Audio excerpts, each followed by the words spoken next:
உங்களுடைய பேர்ல personal loan, education loan, business loan, home loan ஏதாவது இருக்கா? இந்த லோன் அமௌண்ட்டை ரெக்கவர் பண்றதுக்காக உங்களை தேடி உங்க வீட்டுக்கு ரெக்கவர் ஏஜென்ட் வராங்களா? வரது மட்டும் இல்லாம உங்களை மிரட்டுறது, திட்டுறது, மத்தவங்க முன்னாடி அவமானப்படுத்துறதுன்னு இந்த மாதிரியான செயல்கள்ல ஈடுபடுறாங்களா? லோன் வச்சிருக்கக்கூடிய ஒவ்வொரு நபருமே கடைசி வரைக்கும் இந்த வீடியோவை பாருங்க. ஏன்னா RBI நியூ லோன் ரெக்கவரி ரூல்ஸை அறிமுகப்படுத்தியிருக்காங்க. ஸோ இதில் என்னெல்லாம் சொல்லியிருக்காங்க, எதெல்லாம் உங்களுக்கு சாதகமாக இருக்கு, ரெக்கவரி ஏஜென்ட் எதெல்லாம் செய்யணும், எதெல்லாம் செய்யக்கூடாது அப்படின்ற ரொம்ப விவரமான நிறைய ரூல்ஸை இதில் அறிமுகப்படுத்தியிருக்காங்க. ஸோ அதெல்லாம் என்ன அப்படின்றத முழுசாக பார்த்து தெரிஞ்சுக்கோங்க. போஸ்வாலா டெய்லி தமிழ் நேயர்களுக்கு வணக்கம். நான் மதுமிதா.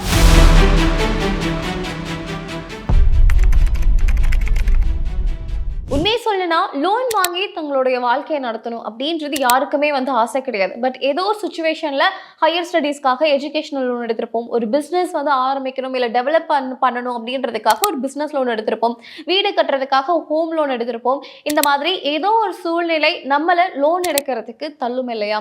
ஸோ இந்த மாதிரி நீங்க லோன் எடுத்திருக்கீங்க அப்படின்ற பட்சத்தில் நம்ம அந்த லோனை சரியான டைமுக்கு கட்டுறோம் அப்படின்னும் போது எந்த ஒரு பிரச்சனையுமே கிடையாது. ஒருவேளை நம்ம அதை கட்ட தவறிட்டோம், ஒரு தவணை ரெண்டு தவணை மிஸ் ஆயிடுச்சு அப்படின்னும் போது நம்ம வீடு தேடி அந்த லோன் அமௌண்ட்டை ரெக்கவர் பண்றதுக்காக ரெக்கவரி ஏஜென்ட் ஆனவங்க பேங்க் சைட்ல இருந்தோ இல்ல அந்த ஃபினான்ஷியல் இன்ஸ்டிடியூட் சைட்ல இருந்து நம்ம வீடு தேடி வரவங்க சும்மா மட்டும் இருக்கிறது கிடையாது. ஒரு சிலவங்க பாத்தீங்க அப்படின்னா கொஞ்சம் டீசெண்டா பொலைட்டா, இல்ல மேம் இது போன மாசமே நீங்க கட்டல, இந்த மாசமாவது டைமுக்கு கட்டுங்க, உங்களுக்கு டியூக்கு உங்களுக்கு பெனால்ட்டியும் சேர்ந்து விழும், இந்த மாதிரி சாஃப்டா சொல்லுவாங்க. பட் ஒரு சில நபர்கள் பாத்தீங்க அப்படின்னா நம்மளை மற்றவங்க முன்னாடி அவமானப்படுத்துறது, கொச்சையா பேசுறது, இன்னும் ஒரு சில நேரங்களில் இந்த மிட் நைட்ல கால் பண்ணி அவங்கள மென்டலி டார்ச்சர் பண்றது, கூடுதலா பக்கத்து வீட்டில் உங்களை பத்தி சொல்லிடுவேன், உங்களோட ரிலேட்டிவ்ஸ்க்கு நான் கால் பண்ணி இந்த மாதிரி நீங்க லோன் எடுத்திருக்கீங்கன்ட்டு நான் அவங்களுக்கு இன்ஃபார்ம் பண்ணி உங்களை அவமானப்படுத்துவேன் அப்படின்ட்டு பல தேவையில்லாத இந்த மாதிரியான செயல்களை செஞ்சு யார் அந்த லோன் எடுத்திருக்காங்களோ அவங்கள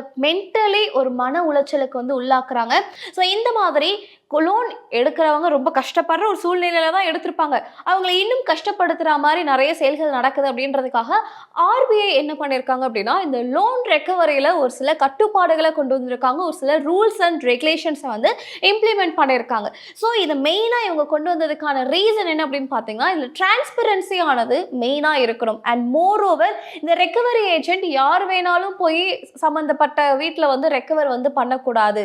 மோரோவர் பேங்க் ஆனது இதை கரெக்டாக மானிட்டர் பண்ணணும், யார் போகிறாங்க, யார் அந்த இதை கலெக்ட் பண்ணிட்டு வராங்க காசானதை, அண்ட் அங்கே அவங்க வேற ஏதாவது செயல்களில் ஈடுபடுறாங்களா அப்படின்றத பேங்க் மானிட்டர் பண்ணணும். அடுத்து இந்த ரெக்கவரி ஏஜென்ட்டுடைய கம்யூனிகேஷன் ஆனது எந்த மாதிரி இருக்கு, அது ப்ராப்பரான வேலை இருக்கணும் அப்படின்றத இது எல்லாத்தையுமே கண்காணிக்கிறதுக்காக தான் RBI இந்த ஒரு ரெக்கவரி ரூல்ஸை இம்ப்ளிமெண்ட் பண்ண போறாங்க. அண்ட் கூடுதலாக இதில் என்ன சொல்லியிருக்காங்க அப்படின்னு பார்த்தீங்கன்னா இதுக்கப்புறம் பேங்க் அவங்களுக்கு பிடிச்ச மாதிரி இந்த ரெக்கவரி பண்ணக்கூடாது. ஸோ அவங்களுடைய ஒவ்வொரு பேங்க்குக்கும் ஒவ்வொரு சர்டன் ரெக்கவரி பாலிசி ஆனது அவங்க வைக்கப்பட்டிருக்கணும். ஸோ இந்த ரெக்கவரி பாலிசி பார்த்தீங்க அப்படின்னா போர்ட் ஆஃப் டைரக்டர், அந்த சம்மந்தப்பட்ட பேங்க்குடைய போர்ட் ஆஃப் டைரக்டர் அப்ரூவல் அவங்க வாங்கினதுக்கு அப்புறமே அதோடைய அடிப்படையில் மட்டுமே இந்த ரெக்கவரி ஆனது நடக்கணும் அப்படின்ற இன்னொரு கட்டுப்பாடுமே இதில் அறிமுகப்படுத்தியிருக்காங்க.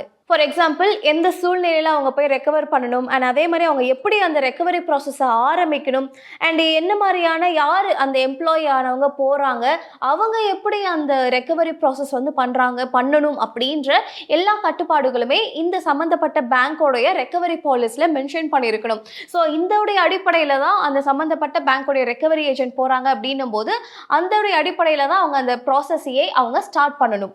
இதில் RBI கொடுத்த அடுத்த ரூல்ஸ் என்ன அப்படின்னு பார்த்தீங்கன்னா நீங்கள் இஷ்டத்துக்கு ஒரு நபரை ரெக்கவரி ஏஜென்ட்டாக எடுக்க முடியாது. நீங்கள் இதுக்கப்புறம் நிறைய ரூல்ஸ் அண்ட் ரெகுலேஷன்ஸ் ஆனது இருக்கணும். யார் ரெக்கவரி ஏஜென்ட்டாக நீங்கள் அப்பாயிண்ட் பண்ணுறீங்களோ அவங்களுடைய பேக்ரவுண்டை நீங்கள் ஃபஸ்ட்டு வெரிஃபை பண்ணணும். அந்த பேக்ரவுண்ட் வெரிஃபை பண்ணதுக்கு அப்புறமா தான் நீங்கள் அவங்கள அந்த ரெக்கவரி ஏஜென்ட்டாகவே அப்பாயிண்ட் பண்ண முடியும். கூடுதலாக அந்த பர்டிகுலர் ரெக்கவரி ஏஜென்ட்டுக்கு கிரிமினல் பேக்ரவுண்ட் ஆனது ஏதாவது இருக்கா அப்படின்றத பார்க்கணும். கூடுதலாக அவங்க Indian institute of banking and finance IIBM அப்படின்னு சொல்லக்கூடிய ஒரு கோர்ஸ், அதாவது அந்த ட்ரைனிங் கோர்ஸ் ஆனது அவங்க முடிச்சிருக்கணும். முடிச்சு சர்டிஃபிகேட் வச்சிருக்காங்க அப்படின்னும் போது மட்டும்தான் அந்த பர்டிகுலர் நபர்களை மட்டும்தான் நீங்கள் ரெக்கவரி ஏஜென்ட்டாக அப்பாயிண்ட் பண்ணணும் அப்படின்ற இன்னொரு ரூல்ஸ்மே கொண்டு வந்திருக்காங்க. அண்ட் அடுத்து இவங்க சொல்லியிருக்கக்கூடிய ரூல்ஸ் என்ன அப்படின்னு பார்த்தீங்கன்னா, இப்போ ரெக்கவரி ஏஜென்ட் வந்து நீங்கள் அனுப்ப போகிறீங்க அப்படின்றதுக்கு முன்னாடியே உங்ககிட்ட கடன் வாங்கியிருப்பாங்க இல்லையா, அவங்களுக்கு யாரை நீங்கள் ரெக்கவரி ஏஜென்ட்டாக அப்பாயிண்ட் பண்ணியிருக்கீங்க, எந்த ஏஜென்சிலேருந்து வராங்க. சப்போஸ் இந்த ரெக்கவரி ஏஜென்ட்டை நீங்கள் மாற்றுறீங்க அப்படின்னும் போது கூட அதையும் அவங்க கிட்ட நீங்கள் ப்ரையராக இன்ஃபார்ம் பண்ணியிருக்கணும். ஸோ இது எல்லாமே நீங்கள் இவங்க கிட்ட இன்ஃபார்ம் பண்ணியிருக்கணும். அண்ட் கூடுதலாக அவங்களுடைய டீட்டெயில்ஸ் என்ன அப்படின்றதுமே இவங்களுக்கு தெரிஞ்சிருக்கணும். அண்ட் அது மட்டும் இல்லாமல் அவங்களுடைய பேங்க்லேருந்து வரக்கூடிய ரெக்கவரி ஏஜென்ட் யார் யார் அப்படின்ற அந்த லிஸ்ட் இருக்கு இல்லையா, அதை அவங்களுடைய அஃபிஷியல் பேஜில் அவங்க அப்லோட் பண்ணியிருக்கணும். ஸோ தட் அவங்க வந்து அஃபிஷியல் பேஜ் ஓப்பன் பண்ணி பார்க்குறாங்கன்னும் போது இவங்களுடைய டீட்டெயில்ஸை இவங்க வந்து தெரிஞ்சுக்க முடியும். And more over recovery agent அப்படின்னு சொல்லி உங்கள் வீட்டுக்கு யாராவது வராங்க அப்படின்னு எடுத்ததுமே அந்த ரெக்கவரி அந்த அமௌண்ட் ஆனதை நீங்க வந்து கொடுத்துடக்கூடாது. கூடுதலா அவங்களுடைய ஐடென்டி ப்ரூஃப் இருக்கும் இல்லையா, நீங்க எந்த பேங்க்ல இருந்து வரீங்க, நீங்க அங்கிருந்து தான் வரீங்களா அப்படின்றத நீங்க செக் பண்ணிட்டு அதுக்கப்புறமா அந்த தவணை காசு இருக்கு இல்லையா, அதை நீங்க அந்த ரெக்கவரி ஏஜென்ட் கிட்ட கொடுங்க. இதுல ஆர்பிஐ கொடுத்த ரொம்ப முக்கியமான இன்னொரு அப்டேட் என்ன அப்படின்னு பாத்தீங்கன்னா, இந்த ரெக்கவரி ஏஜென்ட்ஸா போறாங்க இல்லையா, இவங்க என்னெல்லாம் மெயினா செய்யக்கூடாது அப்படின்னு பாத்தீங்கன்னா, ஃபர்ஸ்ட் அபியூசிவான லாங்குவேஜ்ல வந்து பேசுறது, ஒரு மாதிரி கெட்ட வார்த்தைகள்ல வந்து பேசுறது, அவங்களை அசிங்கப்படுத்தணும் அப்படின்றதுக்காக நிறைய பேர் வந்து ரொம்ப கேவலமான வார்த்தைகளை வந்து பயன்படுத்துவாங்க. ஸோ இந்த மாதிரி நீங்க பேசக்கூடாது. அடுத்தது மிரட்டுறது. நீங்க வந்து ஒரு வேளை நீ வண்டி டியூ கட்டல அப்படின்னா உன் வண்டியை தூக்கிடுவேன், நீ ஹோம் லோன் வந்து இன்னும் 2 நாள்ல நீ கட்டல அப்படின்னா உன்னோட வீட்டை வந்து நாங்க சீல் வச்சிருவோம் அப்படின்ட்டு சட்டத்துல இல்லாத ஒரு சில லாவெல்லாம் சொல்லி மிரட்டுவாங்க இல்லையா, அந்த மாதிரி அவங்கள மிரட்டக்கூடாது, த்ரெட்டனிங் வந்து பண்ணக்கூடாது. அண்ட் அது மட்டும் இல்லாமல் தொடர்ந்து கால் பண்றது, தொடர்ந்து ஒரு நாளைக்கு ஒரு 10-15 கால் பண்ணி எப்போ காசு கொடுப்பீங்க அப்படின்னு சொல்லி அவங்கள வந்து மென்டலி டிப்ரெஷன் வந்து ஆக்கக்கூடாது.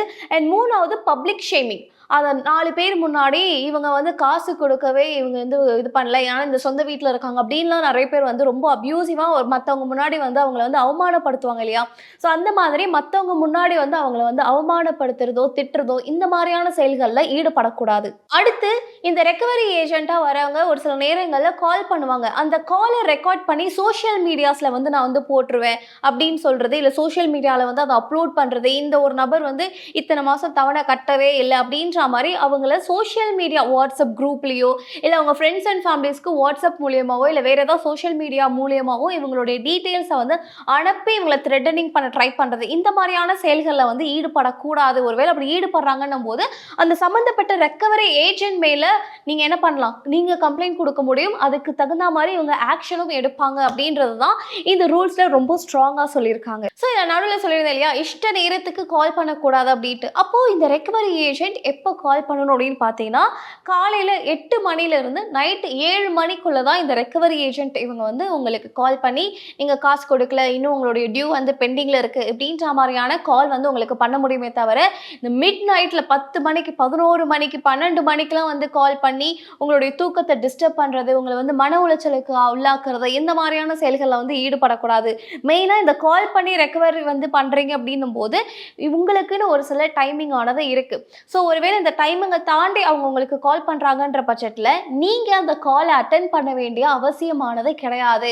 சப்போஸ் மறுநாள் கால் பண்ணி நான் அத்தனை தடவை கால் பண்ண நீ ஏன் எடுக்கல அப்படின்னு கேட்கும்போது உங்களுடைய டைமிங் 8லேருந்து சாயங்காலம் 7 மணி வரைக்கும் தான். உங்களை யார் டைமிங்கை தாண்டி கால் பண்ண சொன்னது அப்படின்னு கேள்வி கேட்கறதுக்கான உரிமையும் உங்களுக்கு இருக்குது.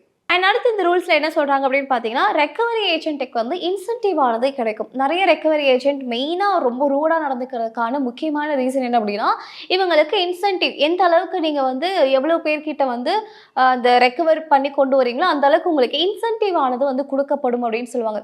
ஸோ இந்த இன்சென்டிவ் ஆனது ஒரு பெரிய தொகையாக இருக்குது அப்படின்றதுக்காகவே எப்படியாவது இவங்க யார் கடன் வாங்கியிருக்காங்களோ அவங்கள மிரட்டி திட்டியோ இல்லை மற்ற முன்னாடி அவமானப்படுத்துறாங்கன்னும் போது அந்த தொகையானதை கொடுத்துருவாங்க அப்படின்றதுக்காக தான் நிறைய ரெக்கவரி ஏஜென்ட்ஸ் வந்து இந்த மாதிரியான விஷயங்களை ஈடுபடுறாங்க. நான் மறுபடியும் சொல்றேன், எல்லாரையும் நான் வந்து குறிப்பிடல, எல்லா ரெக்கவரி ஏஜென்ட்டும் அப்படி பண்றது கிடையாது. ஒரு சில ரெக்கவரி ஏஜென்ட்ஸ் இப்படி பண்றாங்க. ஸோ அவங்களுக்காக தான் மெயினாக இந்த மாதிரியான சட்டங்களானது கொண்டு வரப்பட்டிருக்கு. ஸோ அப்படி இருக்கும்போது ஒருவேளை அந்த ரெக்கவரி ஏஜென்ட் வந்து இந்த மாதிரியான விஷயங்கள் பண்ணி நிறைய ரெக்கவர் பண்ணிட்டோம் போது ஒரு நல்ல இன்சென்டிவ் ஆனது நம்ம கிடைக்கும் அப்படின்ற ஒரு மைண்ட் செட்டுக்கு வந்து போயிடுவாங்க. ஸோ பேங்க் ஆனது பார்த்தீங்க அப்படின்னா இந்த மாதிரியான செயல்களில் ஈடுபடக்கூடாது. நீங்கள் நல்ல முறையாக பேசி ஒரு ஒரு நல்ல விதமான ஒரு இதில் வந்து நீங்கள் அதை காசை ரெக்கவர் பண்ணிட்டு வரீங்கன்னும் போது அதை தான் நீங்கள் அப்ரிஷியேட் பண்ணணும். ஸோ இந்த மாதிரி இவங்களுடைய மைண்ட் செட்டை நீங்கள் கொண்டு போயிடக்கூடாது அப்படின்றதுமே இந்த ரூல்ஸில் வந்து மென்ஷன் பண்ணியிருக்காங்க. அடுத்து இந்த மொபைல் ஃபோன்ஸ், லேப்டாப்ஸ், இதெல்லாம் இந்த கேஜெட்ஸ்லாம் பார்த்தீங்க அப்படின்னா நம்ம இஎம்ஐயில் வாங்குவோம் இல்லையா? ஒருவேளை இந்த இஎம்ஐ நம்ம கட்ட தவறிட்டோம் அப்படின்னும் போது ஒரு சில ரிமோட் ஆக்சஸை பயன்படுத்தி நம்மளுடைய ஒரு சில இது வந்து ஆக்சஸ் பண்ண முடியாத அளவுக்கு இவங்க பிளாக் பண்ணுவாங்க. ஒருவேளை இப்படி ஒரு ஆப்ஷன் இருக்கு, நாங்கள் வந்து நீங்கள் இஎம்ஐ கட்டல அப்படின்னும் போது உங்களுடைய எலக்ட்ரானிக் டிவைஸை வந்து நாங்கள் வந்து பிளாக் பண்ணுவோம் அப்படின்றத நீங்கள் இஎம்ஐ கொடுக்கும் போதே அக்ரிமெண்ட்ல ப்ராப்பராக நீங்கள் மென்ஷன் பண்ணியிருக்கணும். சப்போஸ் நீங்கள் மென்ஷன் பண்ணாமல் என்ன பண்ண முடியாது, அந்த டிவைஸ் ஆனதை நீங்கள் பிளாக் பண்ண முடியாது அப்படின்னு சொல்லியிருக்காங்க. ஒருவேளை அப்படி நீங்கள் அக்ரிமெண்ட்ல மென்ஷன் பண்ணி நீங்கள் பிளாக் பண்ணுறீங்க அப்படின்னும் போது என்ன பாரு, ஒரு நாள் வந்து டியூ தள்ளி போயிடுச்சு, எனக்கு 5ஆம் தேதி டியூங்க, நான் வந்து 6ஆம் தேதி ஆயிடுச்சு, 7ஆம் தேதி ஆயிடுச்சு, இன்னும் டியூ கட்டல அப்படின்னும் போது ஒரு நாள் 2 நாள் 3 நாளுக்குலாம் நீங்கள் இந்த டிவைஸை வந்து பிளாக் பண்ண முடியாது. குறைஞ்சபட்சம் பார்த்தீங்க அப்படின்னா 30 நாட்கள் வந்து அந்த டியூ வந்து பெண்டிங் இருக்கு அப்படின்ற பட்சத்தில் மட்டுமே நீங்கள் டிவைஸை வந்து பிளாக் பண்ண முடியும் அப்படின்னு சொல்லியிருக்காங்க.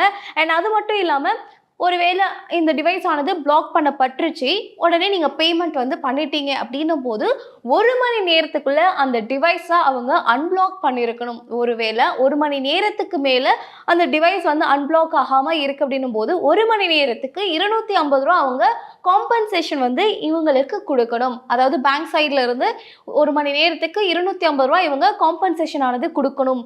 அப்படி கொடுக்காத பட்சத்தில் இவங்க லீகலாக அவங்க மேலே வந்து கேஸ் வந்து ஃபைல் பண்ண முடியும் அப்படின்றதுமே வந்து கொடுத்துருக்காங்க.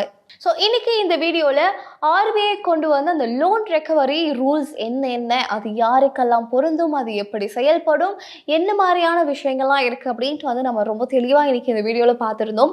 ஸோ எப்போதுமே நினச்சி பாருங்க, லோன் எடுக்கிறோம் இல்லையா, நம்ம யாருமே வந்து குற்றவாளிகள் கிடையாது. ஏதோ ஒரு சூழ்நிலையில தான் லோன் எடுத்து ஒரு வீடு கட்டுறதா இருக்கட்டும், இல்லை வேறு ஏதாவது ஒரு பொருள் ஒன்று வாங்குறதா இருக்கட்டும், எல்லாமே பண்ணுறோம். ஆனால் நம்மளோட சைடில் இருந்துமே அதை டைமுக்கு நம்ம கட்டிட்டோம் அப்படின்னும் போது எந்த ஒரு பிரச்சனையும் கிடையாது. ஏதோ ஒரு சுச்சுவேஷனில் நம்ம டைமுக்கு கட்ட முடியல அப்படின்னும் போது லோன் ரெக்கவரி ஏஜென்ட் வராங்க அப்படின்னும் போது அவங்களுமே நம்ம கிட்ட தன்மையாக தான் நடந்துக்கணும். அவங்களுடைய அந்த ஒரு பவரை வந்து காட்டுறது அப்படின்னும் போது அதுவுமே தப்பான ஒரு விஷயம். ஸோ இந்த மாதிரியான குற்றங்களை வந்து தவிர்க்கணும் அப்படின்றதுக்காக தான் இந்த ஆர்பிஐ பார்த்தீங்க அப்படின்னா இந்த மாதிரியான நிறைய ரூல்ஸ் வந்து கொடுத்துருக்காங்க. ஸோ இந்த வீடியோ கண்டிப்பாக உங்களுக்கு ரொம்பவே யூஸ்ஃபுல்லாக இருக்கும் அப்படின்ற ஒரு நம்பிக்கை எனக்கு இருக்குது. அண்ட் உங்களுக்கு தெரிஞ்சவங்க யாராவது இந்த மாதிரியான பிரச்சனைகளை வந்து ரொம்ப அதிகமாக ஃபேஸ் பண்ணிட்டு இருக்காங்க அப்படின்னு நினைக்கிறீங்கன்னா அவங்களுக்கு கண்டிப்பாக இந்த வீடியோவை ஷேர் பண்ணிவிடுங்க. ஏன்னா சட்டத்தில் என்ன இருக்குது அப்படின்னு தெரிஞ்சுக்கிறது நம்மளுடைய ஒரு ரைட்ஸ் இல்லையா? ஸோ அதை அவங்க தெரிஞ்சுக்கிறாங்கன்னும் போது அட்லீஸ்ட் இந்த மாதிரியான ஏதாவது சிக்கலில் இருக்காங்கன்னும் போது தைரியமாக வாழ்விட்டு பேசலாம். இது நீங்கள் பண்ணுறது எவ்வளோ பெரிய தப்பு தெரியுமா, உங்களுக்கு வந்து இந்த மாதிரி ரூல்ஸ்லாம் இருக்குது அப்படின்னு பேசும்போது ஒருவேளை அவங்க கொஞ்சம் வாய்ஸ் குறைச்சி இல்லை சரி அப்படின்னு போகிறதுக்கான வாய்ப்புகள் இருக்குது. கண்டிப்பாக அவங்களுக்கு ஷேர் பண்ணி விடுங்க. அண்ட் இந்த மாதிரி இன்னும் சுவாரஸ்யமான வீடியோவில் உங்களை வந்து சந்திக்கிறேன். Thank you so much. Brand partnership மற்றும் அட்வர்டைசிங் என்கொயரிஸ்க்கு brand@bosswala.com என்ற இமெயில் ஐடிக்கோ அல்லது 9108014192 என்ற வாட்ஸ்அப் எண்ணை தொடர்பு கொள்ளலாம். Bosswala, be the boss.